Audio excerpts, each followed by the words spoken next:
हो गया। Hello hello. नमस्ते। एसी हल्का चला ही दो, सफोकेशन हो। अब ऊपर कर दूं। नमस्ते अनिल कुमार जी। चलो भाई, तो आज पढ़ते हैं प्रैक्टिस सेट सेलोलिस। इसको मिटा दूं ना। चलो,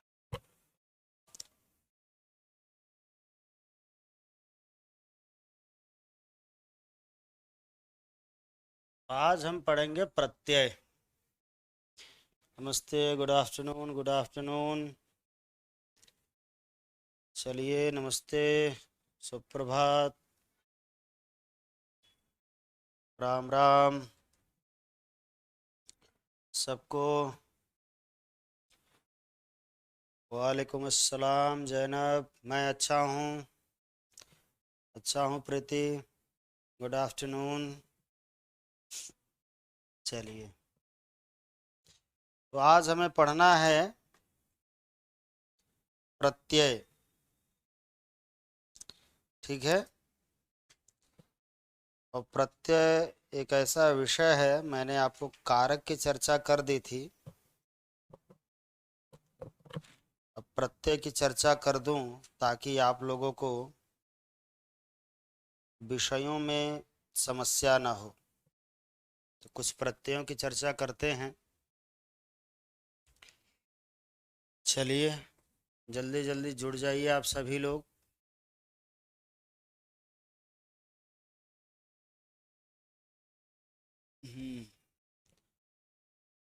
सर, कर धातु के सारे लकार बता दो, कंफ्यूजन हो रहा है उसमें। चलो भाई, बहुत बढ़िया, गुड। बता देते हैं। धातु क्या है? क्री धातु। क्री का अर्थ होता है डू, यानी करना। चलो, तो इसके सारे लकारों की बात आपने कही, ठीक है। कृतिका ने पूछा है, कृतिका के प्रश्नों का उत्तर हम दे देते हैं। बहुत अच्छा लगा आपने पूछा। लट लकार देखते हैं। लट क्या होता है? करोति,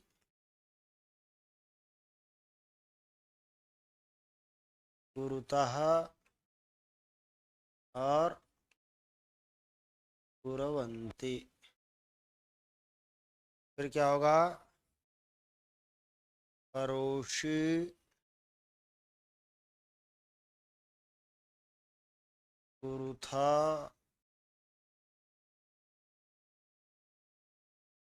कुरुथा,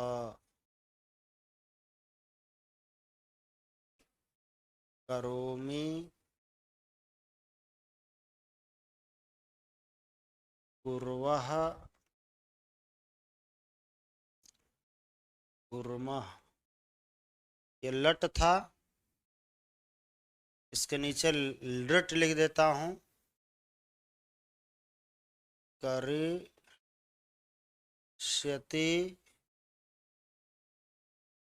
करिष्यतः,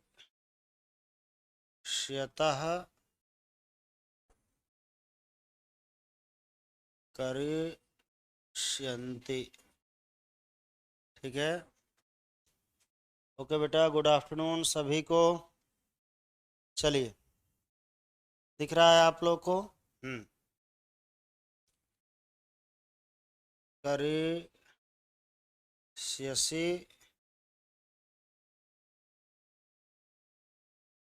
करिष्यथः और करिष्यथा।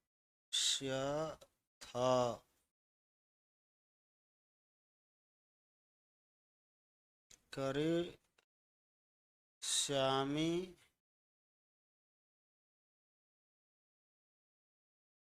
करिष्यामः, श्यावह एंड करी श्यामा।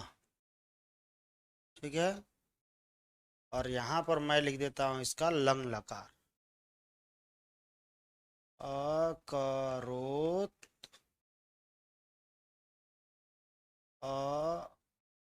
अकुरुताम। ठीक है, अकुर्वन। चलिए, एक हो गया। दूसरा क्या होगा? अकरोहो अ यहाँ आ जाएगा अकुरुतम अकुरुत। ठीक है, और अकरवम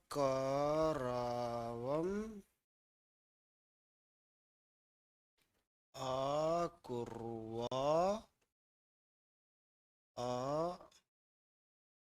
अकुर्मा। ये हो गया आपका लंग लकार। ठीक है बेटा।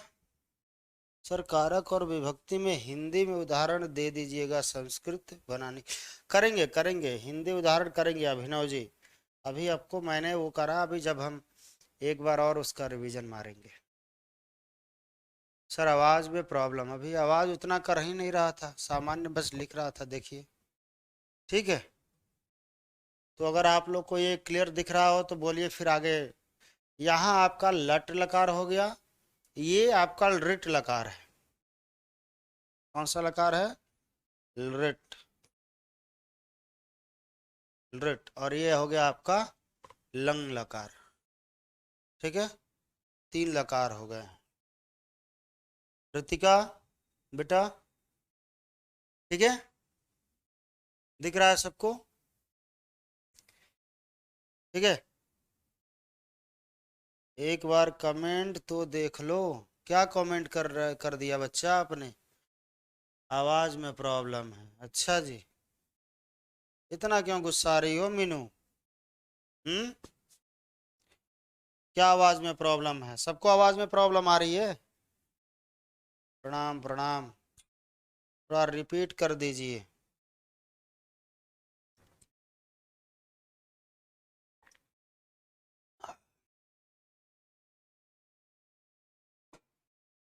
एक्चुअली बात क्या था, रितिका ने पूछा था, कृतिका आई थिंक, कृतिका ने पूछा था कि सर कृ धातु का सारे लकार में रूप बता दीजिए। तो करोति कुरुतः कुर्वन्ति करोषि कुरुथः कुरुथा करोमि कुर्वः कुर्मः, ये आपका लट लकार। रिट लकार करिष्यति करिष्यतः करिष्यन्ति करिष्यसि करिष्यथः करिष्यथ करिष्यामि करिष्यावः करिष्यामः, ये होता है आपका रिट लकार। लंग लकार अकारोत अकुरुताम अकुर्वन न है ये। ठीक है, अकारोहो अकुरुतम अकुरुत अकरवम अकुर्व अकुर्म, ये लंग लकार हो गया। ठीक है, वॉइस क्लियर है? अच्छा, बढ़िया है।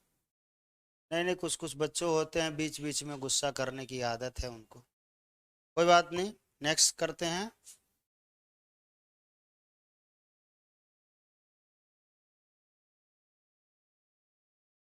अच्छा, और ये सब क्या है? ये सब तो मुझे अब यहाँ से क्या करना पड़ेगा?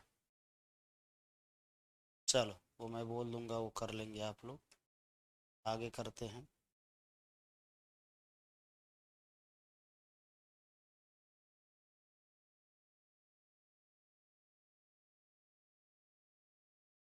इसको मैं यहाँ से मिटा ही दूँ। चलो, तो यहाँ पर अब चलते हैं। गुड आफ्टरनून सभी को। जो लोग लेट से आए जल्दी जल्दी जुड़ जाइए। अब यहाँ पर फिर हम नेक्स्ट करते हैं। ठीक है, क्री धातु ही था। ठीक है, अब यहाँ पर एक और लकार ले लेते हैं।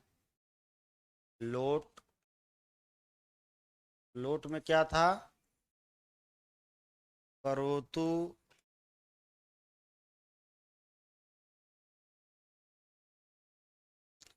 करोतु, कुरुताम, कुर्वन्तु, कुरु, कुरुतम और कुरुता।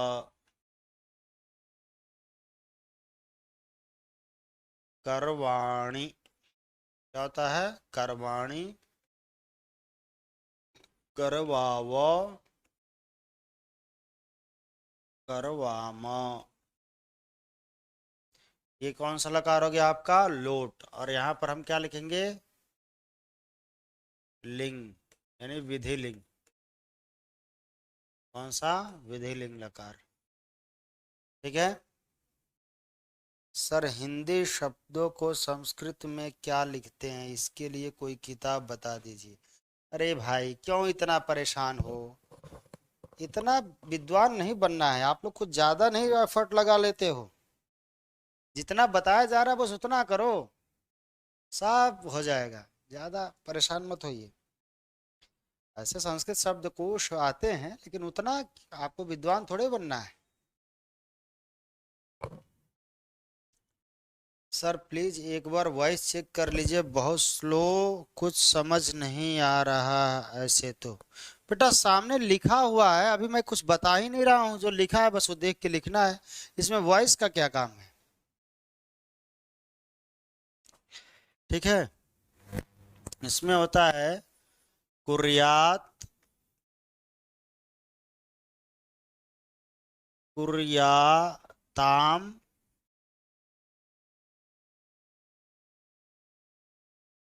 कुर्युहु। फिर होता है कुर्याहा,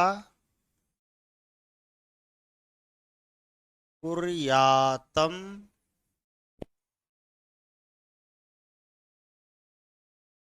कुर्यात। ध्यान रखिएगा यहाँ विसर्ग हलंत है, यहाँ हलंत नहीं है।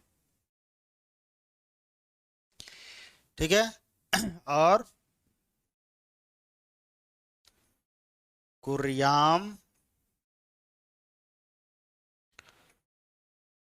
कुर्याव, कुर्याम। बेटा आपने पूछा कि सर इसको आसानी से कैसे समझ में नहीं आता है। समझना ही क्यों है? अभी तो आपको इसको याद करना है। पहले आप इसको याद कर लीजिए, ठीक है ना। उसके बाद कैसे वाक्यों में प्रयोग करना है वो तो मैं सिखाऊंगा। वाक्य में इसको प्रयोग कैसे करना है ये तो मैं सिखाऊंगा ना। ये तो बस आपको याद करना है कि करोतु, कुरुताम, कुर्वन्तु, ये कैसे करना है। ठीक है, ये मैं आपको बताऊंगा तब आपको करना है। ठीक है, इसको ध्यान में रखना है। तो 5 लकार जैसे कृतिका ने पूछा था वो मैंने बता दिया। देखिए मैंने पहले आपको शब्दों के बारे में बताया था। शब्दों के बारे में बताने के बाद मैंने आपको धातु के बारे में बताया। उसके बाद मैंने पिछली कक्षा में आपको कारक के बारे में चर्चा की, कारक और विभक्ति के बारे में चर्चा की। आज मैं प्रत्यय के बारे में चर्चा करने जा रहा हूं आपसे। आज की कक्षा जो 2 घंटे की कक्षा है, 2 से 3 और 3 से 4, इसमें कारक के बारे में चर्चा करूंगा। तो ये अभी कुछ चर्चाएं आपकी जब हो जाएंगी उसके बाद इसको कैसे प्रयोग करना है, इस पर कैसे प्रश्न आएंगे, ठीक है, तब मैं आपको आगे सारी चीजें बताऊंगा। अभी जैसे घर बनाने के लिए ईंट, सरिया, रेत, ठीक है ना, जैसे हम इकट्ठा करते हैं उस तरीके से ये सारी चीजें मैं कंटेंट आपके पास डिलीवर कर रहा हूं। उसके बाद इससे कैसे हमें घर बनाना है, डिजाइन कैसे करना है और प्रश्न कैसे आएंगे, उन सारी चीजों को भी मैं आपको सिखाऊंगा। तो आप सोचते होंगे कि 4 क्लास कर लिए लेकिन अभी तक समझ नहीं आ रहा कुछ, तो अभी पूरी तरीके से डिलीवरी हुई नहीं है। क्योंकि अभी प्रत्यय वाला भाग बाकी है। उसके बाद कुछ आपको शब्द रूप की और चर्चा करनी पड़ेगी, फिर अव्यय आएंगे। तो वो सब कुछ होने के बाद फिर अभी संधि समास थोड़े से वो भी बाकी हैं, संख्या। तो वो होने के बाद फिर ओवरऑल पर चर्चा करेंगे ना। ठीक है। वॉइस का भी प्रॉब्लम है क्या? एक बार कोई बता दो। Thank you. अच्छा, वेलकम बेटा।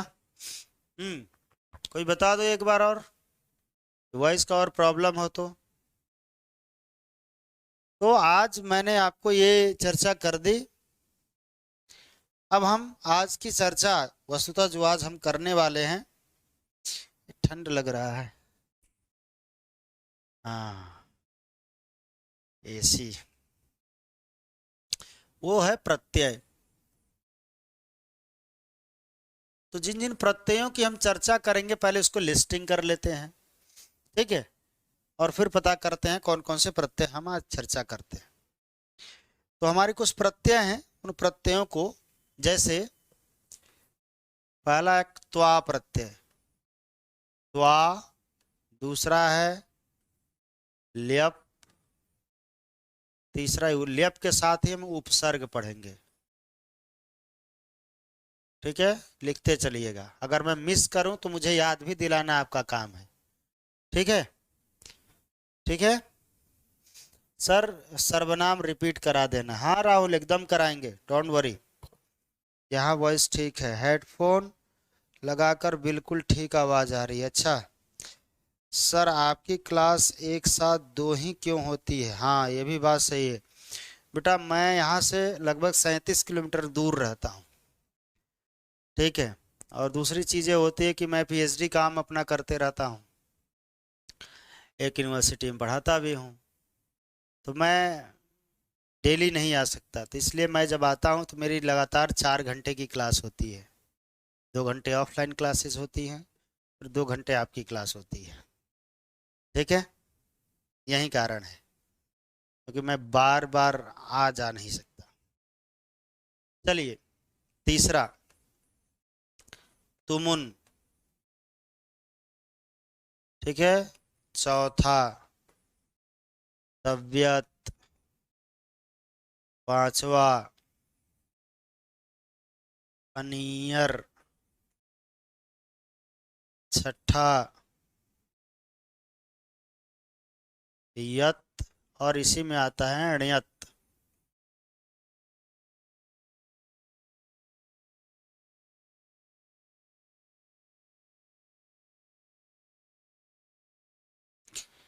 यत या अण्यत। सातवां होगा आपका ल्यूट। आठवां होगा आपका त्रिच।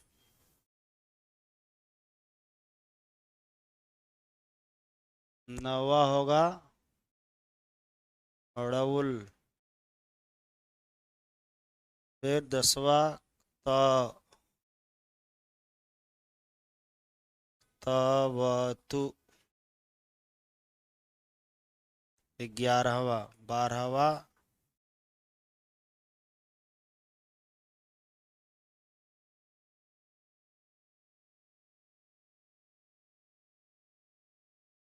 क्षत्री। 13 शानच। इतने प्रत्यय सामान्य रूप से हमें पढ़ने हैं। इतने प्रत्ययों को क्या करना है, हमें सामान्य रूप से पढ़ना है। ठीक है, तो इसको ध्यान में रखना है हमें। ठीक है। तो कुछ प्रत्ययों को आज हम पढ़ेंगे, कुछ प्रत्ययों को हम अगली कक्षा में पढ़ेंगे। ठीक है।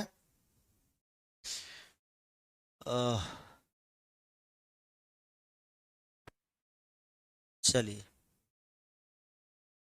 करते हैं, शुरू करते हैं। तो आप देखिए, प्रत्यय क्या है? प्रत्यय शब्दों के पीछे लगते हैं। और इनके बारे में बहुत सारी चर्चा क्या आपने हिंदी वगैरह में पढ़ा ही होगा, शब्दों के पीछे इनकी परिभाषा और भाषा आपसे पूछी नहीं जाएगी। टू द पॉइंट हम काम करेंगे। क्यों जरूरी है, क्या करेंगे ये, तो वो चीजें हम पढ़ेंगे। पहला प्रत्यय आपके पास आता है त्वा प्रत्यय, क आधा त और वा। यह अर्थ देता है कर।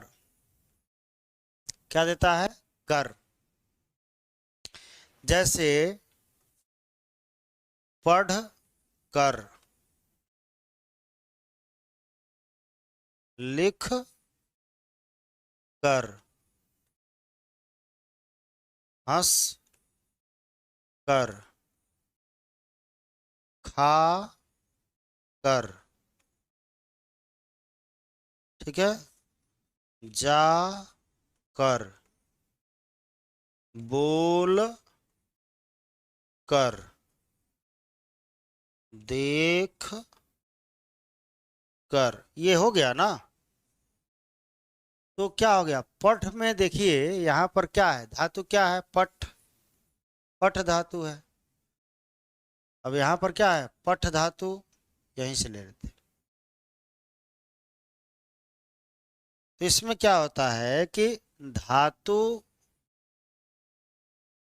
और प्लस इसमें त्वा जुड़ता है। तो धातु क्या है, पठ,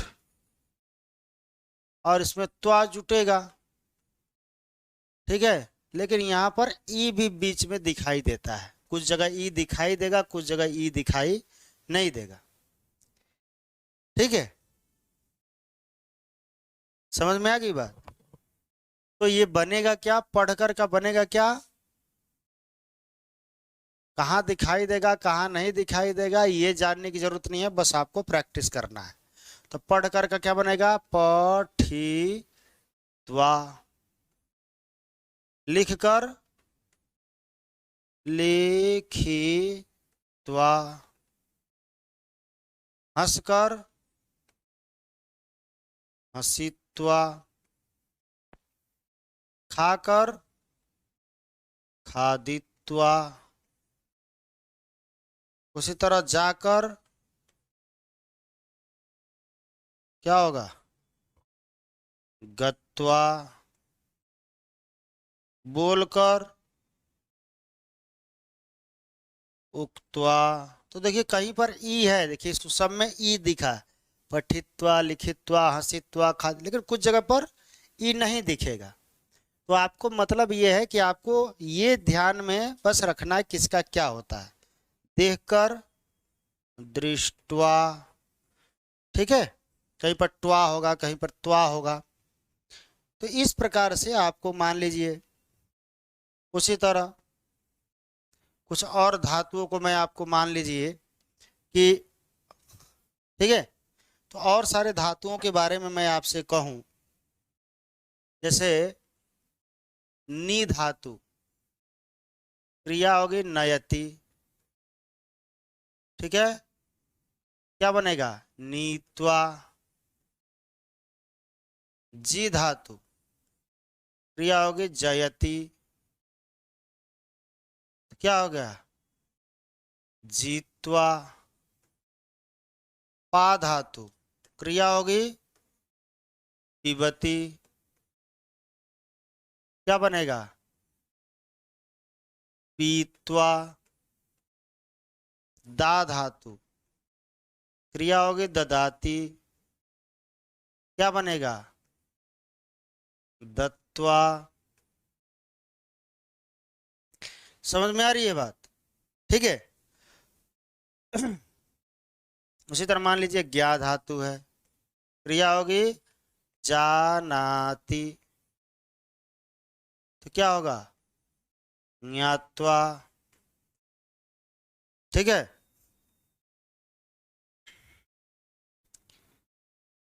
इसी तरह क्रीड धातु, ठीक है, क्या होगा, क्रीडित्वा। क्रीडति, पहले क्रिया लिख देते हैं, क्या होगा, क्रीडति, क्या होगा,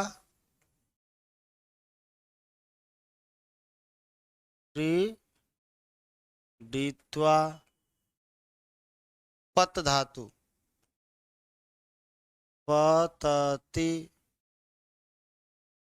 पतित्वा, पच धातु, पचति, क्या होगा? पक्त्वा होता है, पक्त्वा, ध्यान में रखिएगा। ठीक है, अब इसका अर्थ क्या हो गया? नीत्वा मतलब ले जाकर, जीत्वा मतलब जीत कर, पीत्वा मतलब पीकर, दत्वा मतलब देकर, ज्ञात्वा मतलब जानकर, उसी तरह क्रीडित्वा मतलब खेलकर, पतित्वा मतलब गिरकर, पक्त्वा मतलब खाकर। तो अब जैसे मैं एक वाक्य लिखता हूं, वह जाकर खेलता है। क्या का वाक्य लिख दिया मैंने? वह जाकर खेलता है। सह गत्वा क्रीडति। ठीक है ना? अब यहां पर हम वाक्य अभ्यास करते हैं। क्या करते हैं? त्वा के वाक्य बनाते हैं। ठीक है, त्वा के वाक्य बनाते हैं। जैसे वह खेल कर घर जाता है। क्या बनेगा? वह खेल कर घर जाता है, तो वह का क्या होगा? सह। खेल कर तो क्या हो जाएगा? क्रीडित्वा। और घर जाता है क्या होगा? गृहम गच्छति। ठीक है, समझ में आ गई बात? तुम पढ़ कर भोजन करते हो। क्या हो गया? त्वम पठित्वा भोजनम करोषि। क्यों करोषि हुआ? क्योंकि त्वम था। समझ में आ रही है बात? समझ आ रही है तो बताते चलिएगा। मैं फिल्म देख कर आता हूं। ठीक है, क्या होगा? अहम चल चित्रम। देख करके क्या हो जाएगा? दृष्टवा। दृष्टवा आता हूं, नहीं आगच्छामि।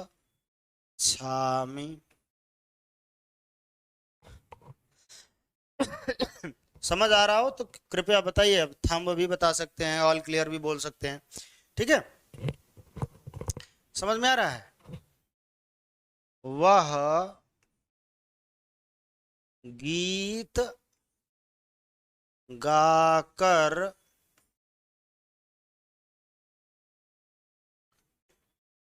सोती है। क्या आ जाएगा? सा गीतम। और गाना गा कर का क्या होता है? गीत्वा। देखिए नया क्रिया मिल गया। गीत्वा सोती है, क्या होता है? सेते, या शयनम करोति भी लिख सकते हैं। ठीक है, ठीक है। बच्चे हंस कर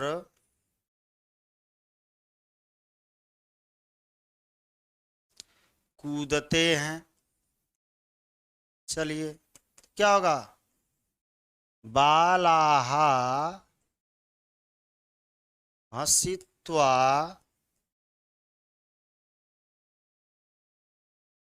कूर्दन्ति। ठीक है, माँ पूजा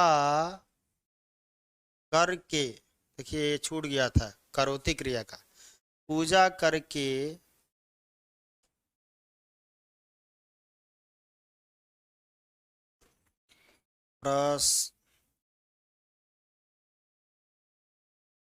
प्रसाद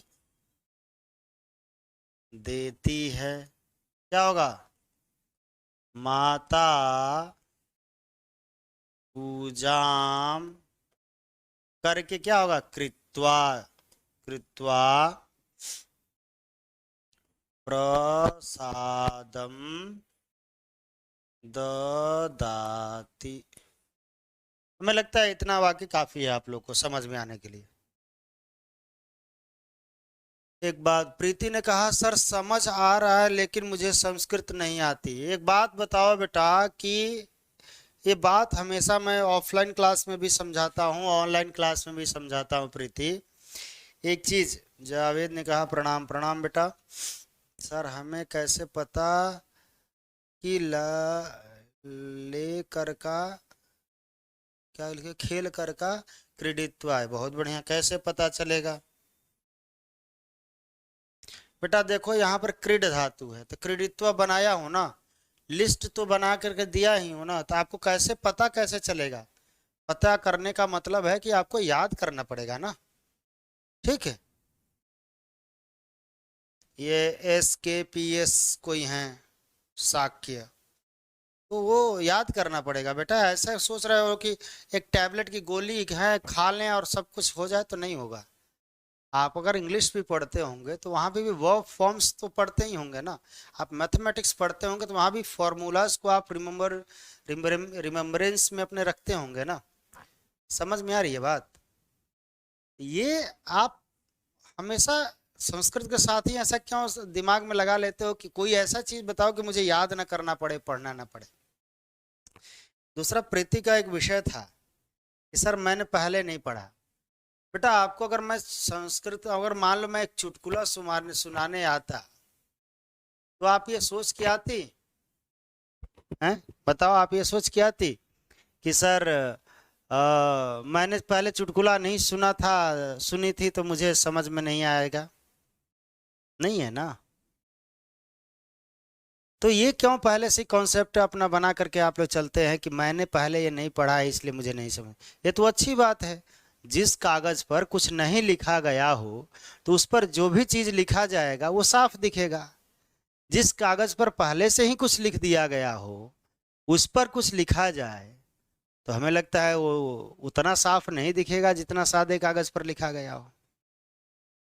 तो पूर्वाग्रह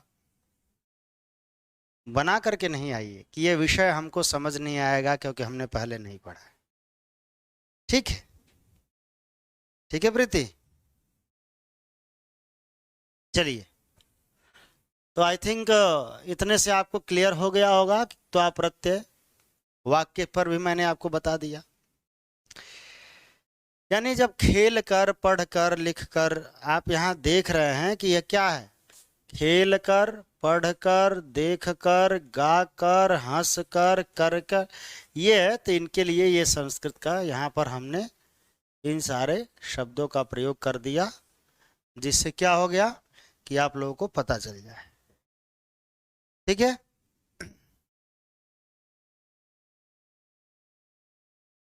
सर एक सा में विसर्ग है, एक बिना विसर्ग, कृपया समझाए। कहाँ विसर्ग है भाई? यहाँ विसर्ग है। यहाँ ये पुल्लिंग है, ये सर्वनाम में तो बताया था आपको। सह का मतलब होता है ये पुल्लिंग, सह वह। देखिए वह खेल कर जाता है तो ये पुल्लिंग है ना, और वह गीत गाकर सोती है, स्त्रीलिंग है। तो ये सा जो होता है ये स्त्रीलिंग के लिए होता है, सह जो होता है पुल्लिंग के लिए होता है। ठीक है? तनु समझ में आ गई होगी, आई थिंक आप समझ गई होंगी। ठीक है?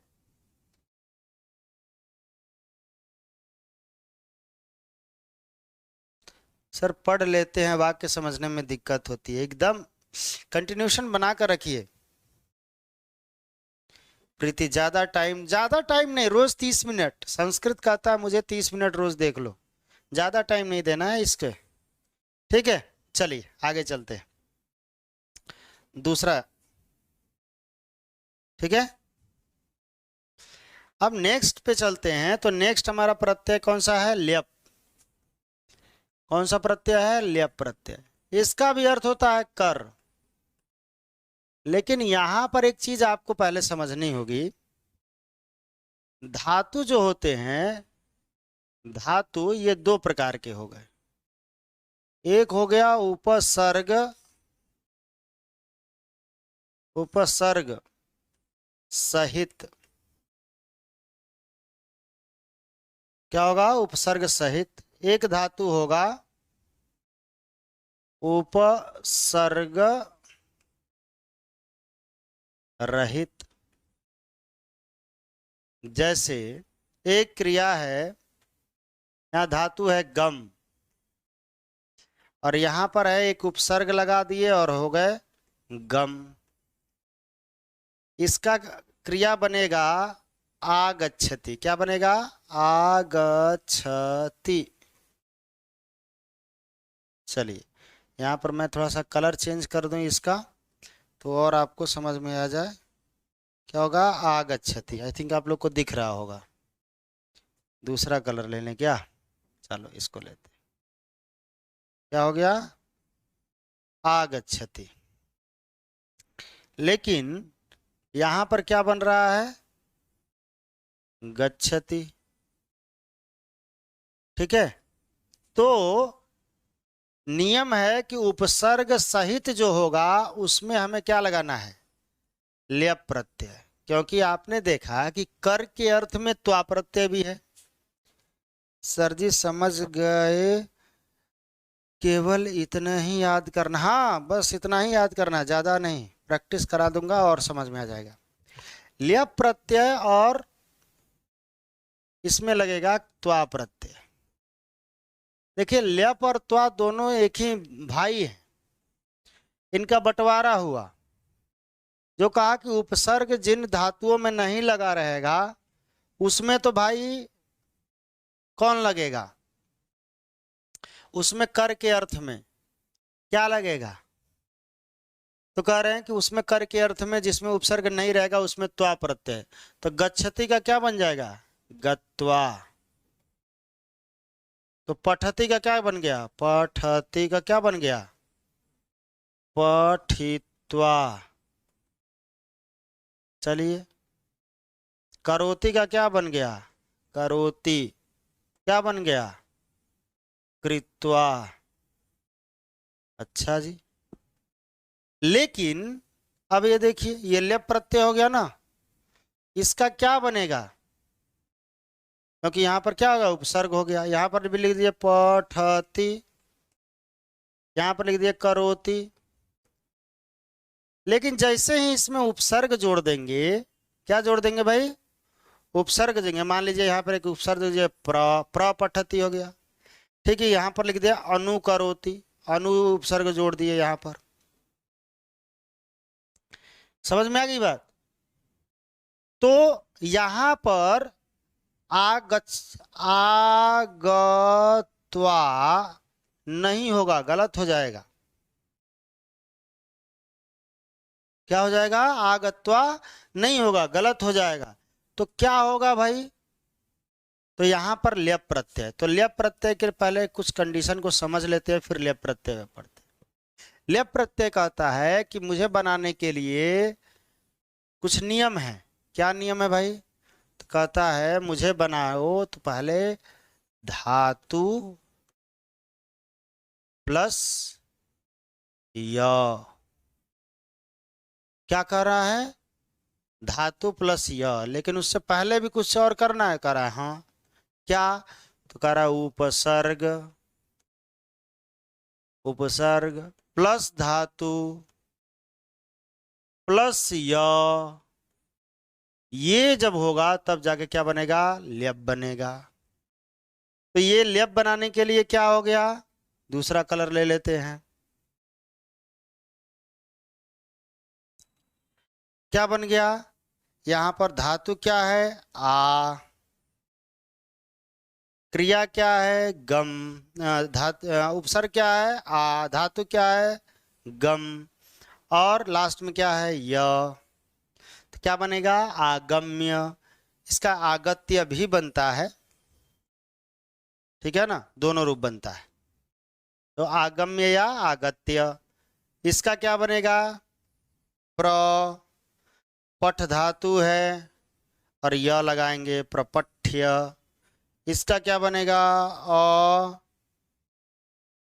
क्या बनेगा?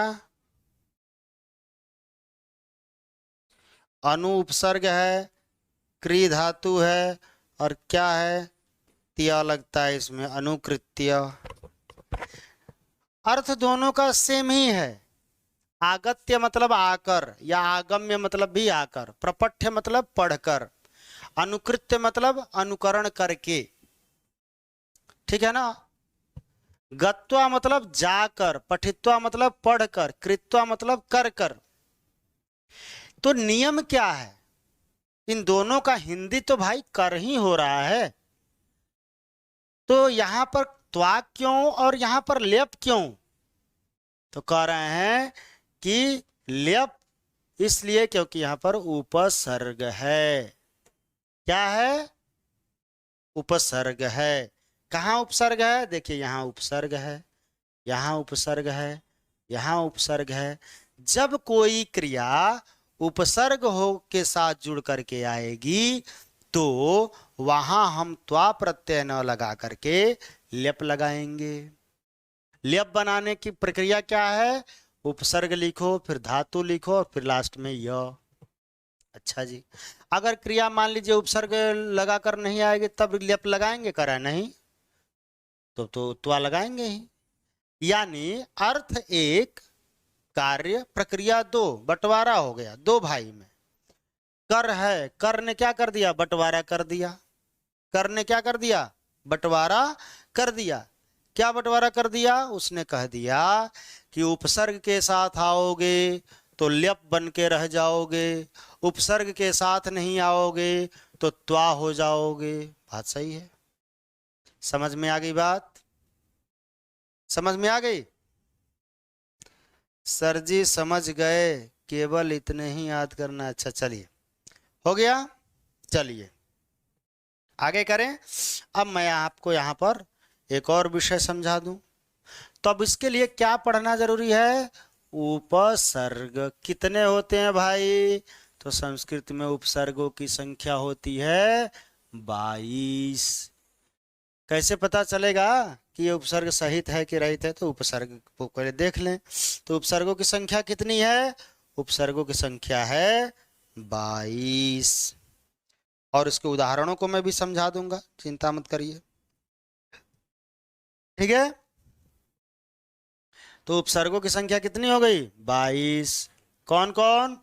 तो है प्र, परा, अप, सम। क्या क्या हो गए? प्र, परा, अपसम। फिर क्या हो गया? अनु, अव, निस, निर। फिर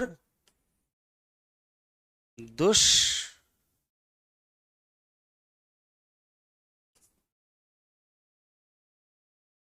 दुष, दुर,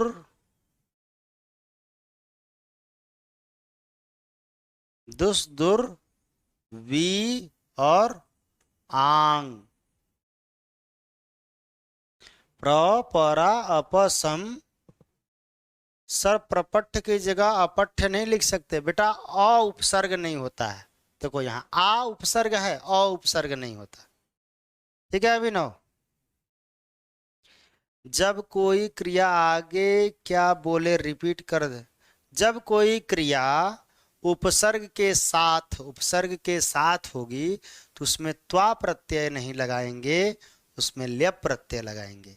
जब कोई क्रिया उपसर्ग के बिना रहेगी तो उसमें त्वा प्रत्यय लगाएंगे, कर के अर्थ में है। अभी आगे हम देखेंगे। अभी वाक्य में उदाहरण भी समझा ले, पहले थोड़ा सा हम लोग उपसर्ग तो जान लें, होते कौन कौन है। चलिए, तो प्र पर अप सम अनु अव निस निर दुस दुर वी आंग नी, क्या है, नी अधि, नी अधि अपि अति, ठीक है। उसके बाद सु उत अभि प्रति और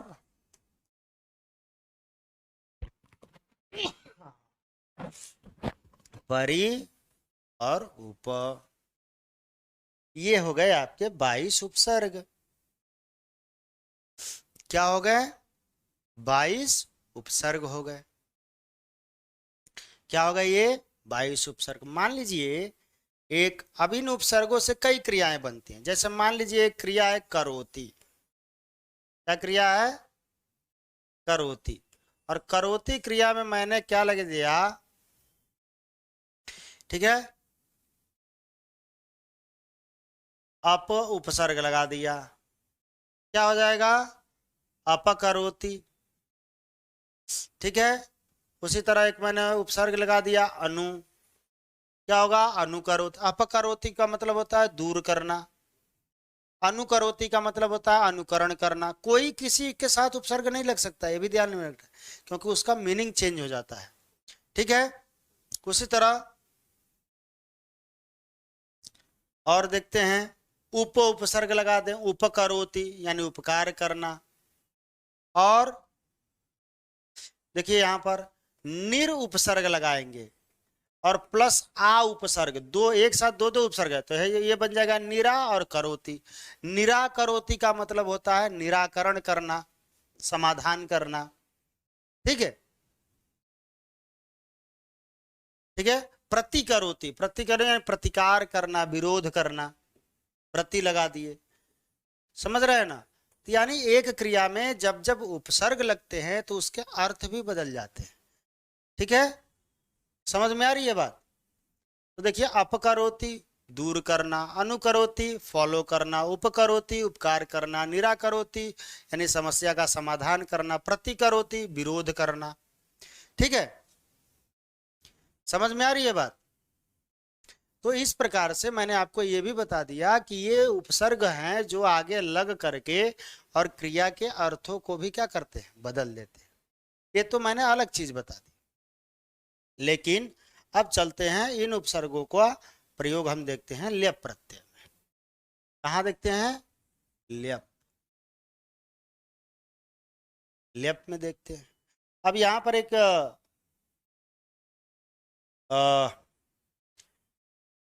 है अनु उपसर्ग है। अनु क्या है, उपसर्ग हो गया। धातु में कलर अलग अलग लेता हूं। धातु यहां पर लग लिया भू धातु, और मैंने यहां पर प्रत्यय लिया ल्यप। प्रत्यय कौन सा लिया, ये कलर लेता हूं, ल्यप, ठीक है। ल्यप में क्या कट जाता है, ल और प कट जाता है, बच जाता है य। तो यहां बनेगा क्या, क्या बनेगा बताइए, अ नु भू य, क्या बनेगा, अनुभूय। समझ में आ रही है बात, यानी अनुभव करके। क्यों, क्योंकि अब इसकी क्रिया क्या होती, अनु, ये क्रिया क्या बनती, क्रिया भी देख लेते हैं। अनुभवती, क्रिया क्या होती यहां पर, अनुभवती। अनुभवती क्रिया का ल्यप क्या बना, अनुभूय। अब यहां पर अनुभवती क्रिया में अनु उपसर्ग था, इसलिए यहां पर ल्यप हुआ। मेन क्रिया क्या है, भवती। भवती क्रिया में अगर अनु उपसर्ग हटा देते हैं, सिर्फ भवती क्रिया करें, तो इसमें क्या हो जाएगा, जैसे ही उपसर्ग हटाएंगे वैसे ही यहाँ पर ल्यप प्रत्यय नहीं लगेगा। क्या लग जाएगा, इसमें क्या लगेगा, इसमें त्वा लगेगा, तो त्वा लगेगा तो क्या हो जाएगा, इसका होता है भूत्वा। भूत्वा का मतलब होगा होकर, और अनुभूय का होता है अनुभव करके। अब समझ में आ रही है बात कि जब उपसर्ग लगेगा तो इसमें लेप क्यों लगा रहे हैं, और उपसर्ग नहीं है तो इसमें त्वा प्रत्यय लगा रहे हैं। समझ में आ गई बात। किसी ने क्या लिखा है, सर इन 22 उपसर्गों में आ कहाँ आएगा। बेटा आपने ये जो देखा, ये जो आंग उपसर्ग है, यहां से हम आ को लेते हैं, ये ङ को नहीं लेते हैं। ठीक है, बहुत अच्छा प्रश्न। सर जी मुझे टीजीटी कोर्स लेना है, कैसे ले पाए। रिप्लाई सर, इसके लिए टेक्निकल टीम से आप रिसेप्शन पे कॉल करके वहां से बात कर लीजिए। और मैंने पिछले कई क्लासों में ये चीज़ बताई हैं कि किस कोर्स के लिए क्या करना है, ये सारी चीज़ें वहां से बात कीजिए। पढ़ाई से संबंधित टीजीटी में कोई विषय आपको नहीं समझ में आ रहा हो, वो अगर प्रश्न होगा प्रीति, तो मैं आपको उसको समझाने में, अपना समय देने में ज़्यादा खुशी महसूस करूँगा। ठीक है बेटा, ठीक है, चलिए। तो समझ में आ गया बता, क्लियर हो गया। किसका प्रश्न था, अभिनव का। नेक्स्ट चलते हैं। नेक्स्ट है, मान लीजिए गम, वो तो हो गया। विनीय, एक और लेते हैं कोई बढ़ा। हाँ, एक और धातु लेते हैं। एक यहां पर प्र उपसर्ग हो गया, प्र उपसर्ग हो गया। धातु यहां पर लेते हैं नम, धातु क्या है, नम। और य, यही लेप का य ही बचता है, तो क्या हो गया, क्या बनेगा, प्र। और जानते हैं रकार हो तो न का ण हो जाता है, तो प्रणम्य, क्या बनेगा, प्रणम्य। उसी तरह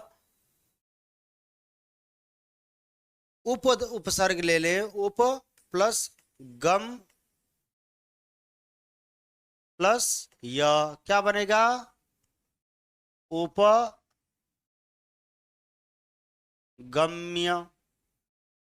क्या बनेगा, उपगम्य। फिर उसी तरह का धातु हो आ, उपसर्ग हो आ, धातु हो दा और य, क्या हो जाएगा, आदाय।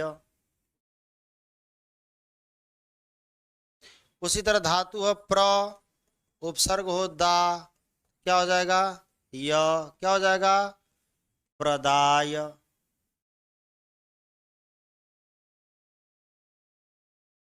प्रदाय। उसी तरह क्या हो, वी हो, आ धातु हो, य, यानी लेप में क्या है लास्ट में, य, ठीक है ना, तो क्या हो जाएगा, विहाय। मान लीजिए यहां पर धातु हो, उपसर्ग हो वी, और धातु हो हस, और यहां पर क्या होगा, य, तो क्या होगा, विहस्य। समझ में आ गई बात। सर मैंने हिंदी से एमए किया है, बट मेरे पास संस्कृत नहीं है। तो आपका कमेंट अभी नीचे है, किसी और का कमेंट जब तक आएगा नहीं तब तक वो मेरे लिए विजिबल नहीं होगा। देखता हूँ बेटा, ओके, समझ में आ रही है बात। तो इस तरह आप देख लीजिए। उसी तरह मान लीजिए आपका और कोई प्र उपसर्ग है, स्था धातु है, लेप प्रत्यय, क्या होगा, प्रस्थाय। तो आपको अब परीक्षा में कैसे प्रश्न आएंगे, सबसे बड़ा विषय ये है। तो परीक्षा में जो प्रश्न आएंगे उसका सामान्य सा नियम है कि उसमें आपको देगा ये, क्या देगा, ये कोई शब्द देगा, ऐसे कोई शब्द देंगे, ऐसे शब्द आपको दे देंगे, पूछेंगे इसमें कौन सा प्रत्यय है। लेप प्रत्यय पहचानने का सबसे आसान तरीका कि आप उसमें 22 उपसर्गों में से आगे देखिए क्या कहीं पर उपसर्ग है क्या, और लास्ट में य है क्या। दो ट्रिक आपको अपनाना।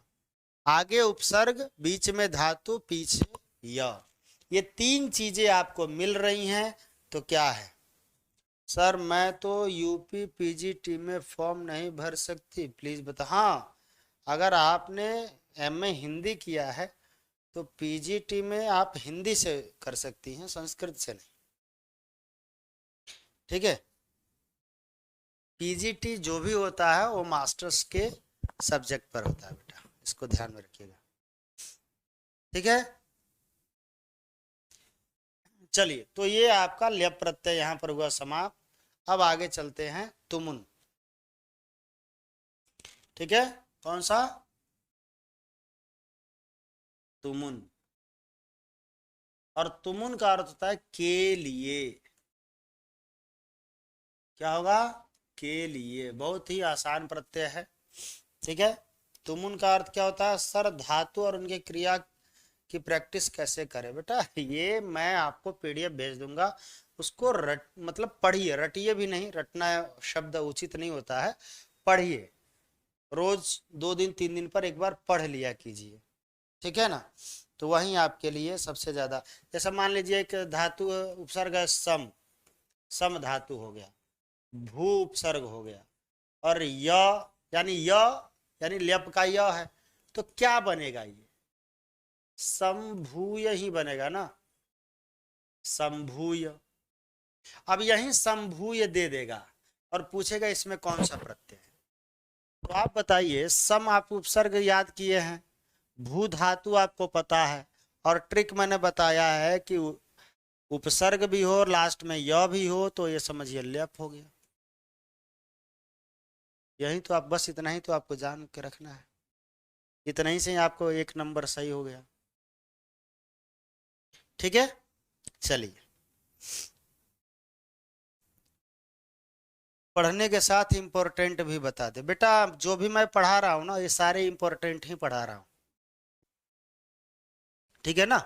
अभी जो मैं पढ़ा रहा हूँ इंपॉर्टेंट ही पढ़ा रहा हूँ। अभी बेसिक को जान लीजिए, सिर्फ इंपॉर्टेंट ध्यान में बता के चला जाऊँ और आ जाए इजी वाला। ठीक है ना?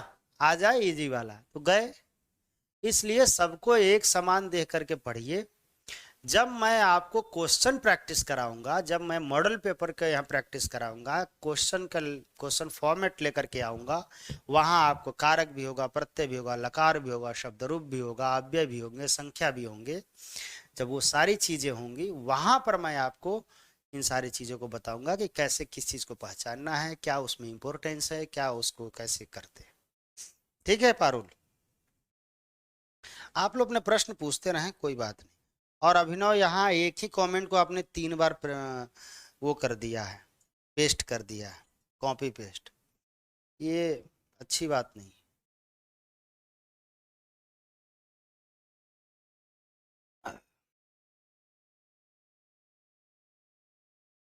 ठीक है, तो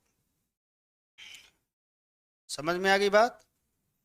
तो तुमुन प्रत्यय के लिए हम आपको बता रहे थे, तो तुमुन प्रत्यय, और कोई प्रश्न हो तो पूछ लीजिए, फिर हम 2 मिनट के बाद तुमुन प्रत्यय से आगे शुरू करते हैं।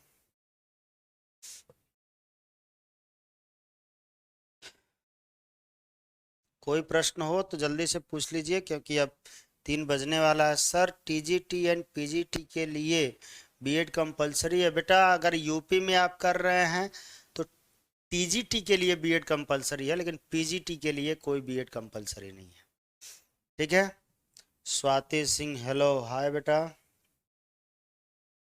अभिनव सॉरी की कोई बात नहीं है, बट एक मैनर्स की बात बताया मैंने, वो अच्छा इंप्रेशन नहीं होता है, इसलिए बताया। सर मेरे क्वेश्चन ये था कि बिना संस्कृत के मैं हिंदी पीजीटी के लिए एलिजिबल? हाँ, क्यों नहीं। ये किसने कह दिया कि आपको संस्कृत आना ही चाहिए उसके लिए? ऐसा कुछ नहीं है। पता नहीं है कौन कौन सा क्या चल रहा है। आपको हिंदी जानना है, हिंदी पीजीटी, हिंदी पीजीटी का मतलब क्या है? पोस्ट ग्रेजुएट है आप। ठीक है ना? तो पोस्ट ग्रेजुएट टीचर के लिए आप जो विषय है उसमें करिए। समझ में आ गई बात? सर आप ऐसे ही कंटिन्यू क्लास लेना एटलीस्ट 2 घंटे, ताकि, हाँ मैं 2 घंटे ही, मैं अभी 2 मिनट का ब्रेक लूंगा आप लोग के साथ, थोड़ा सा आज मेरा हेल्थ भी है, फिर उसके बाद शुरू करते हैं। ठीक है, तो 2 मिनट के ब्रेक के बाद फिर हम शुरू करेंगे। ठीक है, तो अभी 3 बजने जा रहा है, 3 बज के 4 मिनट। ठीक है, 3 बज के 4 मिनट पर, 3 3 या 3 4 पर आप क्या कर लीजिएगा, आकर के लाइव हो जाइएगा, मतलब क्लास में जुड़ जाइएगा, ताकि अभी 2 प्रत्यय मैंने कराया, कम से कम 8 9 प्रत्यय आज और करा देंगे, कम से कम 7 8 तो हो ही जाएंगे, 8 हो जाएंगे, और नेक्स्ट क्लास में प्रत्यय कंप्लीट कर देंगे। ठीक है, तो ये चीज़ें आपकी कंप्लीट हो जाएंगी। ठीक है, गुड आफ्टरनून सर जी, स्वाति अभी आई हैं लगता है इसलिए, गुड आफ्टरनून बेटा। चलिए